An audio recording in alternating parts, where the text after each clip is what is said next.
Of medical research, Indian medical association, oncology అసోసియేషన్లతో కలిసి Apollo hospitals దేశవ్యాప్తంగా క్యాన్సర్ నివారణకు చర్యలు ప్రారంభించిందని Nellore Apollo speciality hospital director medical services doctor Sriram Satish పేర్కొన్నారు. ప్రపంచ క్యాన్సర్ దినోత్సవం సందర్భాన్ని పురస్కరించుకుని నెల్లూరులో ఆయన మీడియా సమావేశం నిర్వహించి మాట్లాడారు. నెల్లూరు అపోలో హాస్పిటల్ ప్రముఖ ఆంకాలజిస్ట్ డాక్టర్ హరిత, సర్జికల్ ఆంకాలజిస్ట్ డాక్టర్ మనోభిరామ్లతో కలిసి శ్రీరామ్ సతీష్ మాట్లాడారు. Apollo cancer hospital and Apollo speciality hospitals ఈ 72 హాస్పిటల్స్ ద్వారా మనము ఐసీఎంఆర్, ఐఎంఏ, స్టేట్ కౌన్సిల్ ద్వారా క్యాన్సర్ని కంప్లీట్గా నిరోధించుకునేదానికి, అంటే ఎర్లీ డిటెక్షన్, ముందరే మనం డిటెక్ట్ చేస్తే కంప్లీట్గా నిరోధించేదానికి గట్టిగా ప్రయత్నాలు జరుగుతున్నాయి.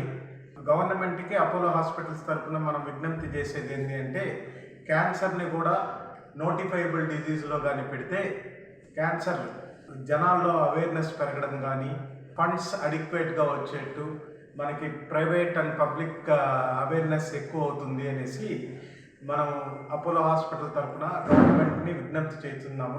ఈసారి మెయిన్గా ఎంటైర్ అపోలో హాస్పిటల్స్లో ఆల్మోస్ట్ 390 మంది 390 మెంబర్స్ ఆంకాలజిస్ట్ వర్క్ చేస్తున్నారు.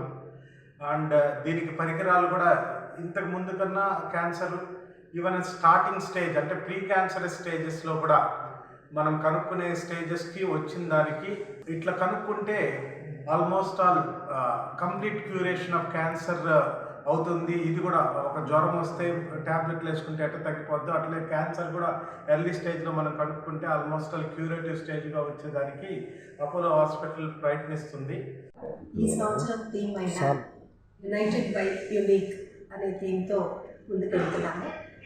దీని యాక్చువల్గా అర్థం ఏంటంటే, క్యాన్సర్ అనేది కేవలం ఒక జబ్బులాగా కాకుండా ఆ కుటుంబానికి కానీ ఆ రోగికి కానీ కావాల్సినంత సపోర్ట్ అన్ని విధాలుగా, అంటే ఫిజికల్గా కానీ, హెల్త్ పరంగా, ఎమోషనల్గా, సోషల్గా, అంటే ఒక సొసైటీలో వాళ్ళకి కావాల్సిన గౌరవం, వాళ్ళకి కావాల్సిన గుర్తింపు ఉండాలి అనే విధంగా మనం క్యాన్సర్ అనే వ్యాధిని, దానిపై అవగాహనని తీసుకురావాలి అనేది ముఖ్య ఉద్దేశం.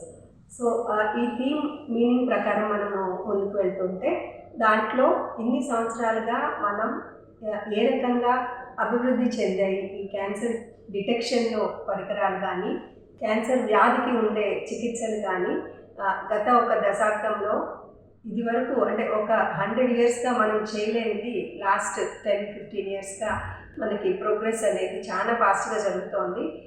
గుర్తింపు వస్తే దానికి కావాల్సిన ట్రీట్మెంట్ అనేది, ప్రజల్లో దానికి కావాల్సిన అవగాహన అనేది పెరుగుతుంది అనేది ఖచ్చితంగా మేము అపోలో హాస్పిటల్స్లో నమ్ముతున్నాము. ఇదే గవర్నమెంట్కి విజ్ఞప్తి చేయడం జరిగింది. మనం క్యాన్సర్ ఈరోజు 4వ తారీఖు ఫిబ్రవరిని క్యాన్సర్ దినోత్సవంగా ప్రపంచవ్యాప్తంగా మనం చూస్తూ ఉన్నాము. ఇలా ఎందుకు చేస్తాము అంటే కనుక, మెయిన్ క్యాన్సర్ అవేర్నెస్ గురించి మొత్తం అందరూ ప్రజలకి తెలియడానికి, క్యాన్సర్కి ట్రీట్మెంట్ అనేది ఉంది అని తెలియడానికి, క్యాన్సర్ ట్రీట్మెంట్ అంత కష్టతరం కాదు, అన్ని రకాల ట్రీట్మెంట్స్ అవైలబుల్గా ఉన్నాయని తెలియడానికి మెయిన్గా దీన్ని యూజ్ చేస్తాము. క్యాన్సర్ దాని గురించి చూసుకుంటే కనుక, ముందుగా దాన్ని ప్రివెన్షన్ కోసం మనం తీసుకోవాల్సిన డైట్ విషయాలు కానివ్వండి, దానికి ప్రివెంట్ చేసుకోవడానికి వాడవలసిన వ్యాక్సిన్స్ కానివ్వండి, క్యాన్సర్ని ఎర్లీగా డిటెక్ట్ చేస్తే దానికి జరిగే ట్రీట్మెంట్ ఎంత సులువుగా ఉంటుందనేది కానివ్వండి, వీటన్నిటి గురించి మాత్రమే ఈ క్యాన్సర్ అవేర్నెస్ అనేది రెగ్యులర్గా ఫాలో అవుతుంది.